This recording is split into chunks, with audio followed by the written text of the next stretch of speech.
बचपन से हम और आप जीके के पेपर के लिए नोबेल पुरस्कार जीतने वालों का नाम रटते आ रहे हैं, मगर क्या आप जानते हैं कि नोबेल पुरस्कार देने के लिए लोगों को छांटा कैसे जाता है? अगर नहीं जानते तो हम बता देते हैं। तो ये तय होता है यूरोप के ओस्लो और स्टॉकहोम शहरों में। 2022 के नोबेल शांति पुरस्कार की घोषणा 7 अक्टूबर को ओस्लो में की जाएगी। ओस्लो में सिर्फ शांति पुरस्कार की घोषणा होती है, बाकी कैटेगरीज के नोबेल स्टॉकहोम में दिए जाते हैं। इस बार 5 अक्टूबर को टाइम मैगजीन में छपी एक लिस्ट की बेहद चर्चा हो रही है, जिसमें शांति पुरस्कार के लिए भारत समेत अलग अलग देशों से नामांकित किए गए लोगों के नाम हैं। नोबेल पीस प्राइज के अलावा 5 और कैटेगरीज हैं जिनमें ये पुरस्कार दिया जाता है। कौन कौन सी कैटेगरीज होती हैं वो? भौतिकी यानी फिजिक्स, रसायन विज्ञान यानी केमिस्ट्री, मेडिसिन, साहित्य, शांति, अर्थशास्त्र। पहले सिर्फ 5 कैटेगरीज में नोबेल दिया जाता था, बाद में यानी 1968 में अर्थशास्त्र के लिए भी नोबेल पुरस्कार दिया जाने लगा। अब ये जानते हैं कि नोबेल अवार्ड को पाने की प्रक्रिया क्या होती है। तो सबसे पहला चरण होता है नामांकन। नोबेल प्राइज में भी अलग अलग कैटेगरीज में नामांकन की शर्तें अलग अलग होती हैं। ऐसा भी नहीं है कि कोई भी आदमी किसी को भी इस पुरस्कार के लिए नामांकित कर सकता हो। मसलन नोबेल शांति पुरस्कार के लिए सिर्फ इन कैटेगरी के लोग ही नामांकन कर सकते हैं। वो कैटेगरीज क्या हैं?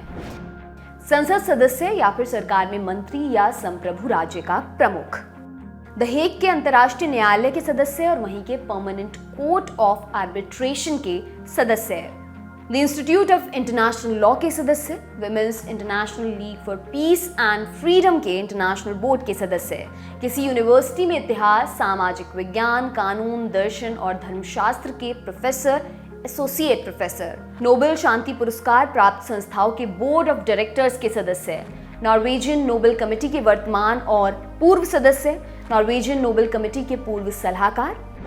मगर ध्यान रखिएगा कि अगर आप नोबेल अवार्ड पाने की ख्वाहिश रखते हैं तो खुद अपना नामांकन नहीं कर सकते। नामांकन करने के लिए nobelpeaceprize.org वेबसाइट पर जाकर ऑनलाइन फॉर्म भरना होता है। नामांकन की यह प्रक्रिया हर साल सितंबर के महीने में शुरू होती है और 5 महीनों बाद यानी 31 जनवरी को खत्म हो जाती है। 1 फरवरी से शॉर्टलिस्टिंग का प्रोसेस शुरू होता है, जिसकी जिम्मेदारी नॉर्वेजियन नोबेल कमेटी की होती है। 5 सदस्यों की कमेटी नॉर्वे की संसद द्वारा बनाई जाती है। बाद में कमेटी नोबेल शांति पुरस्कार के विजेता को चुनती है।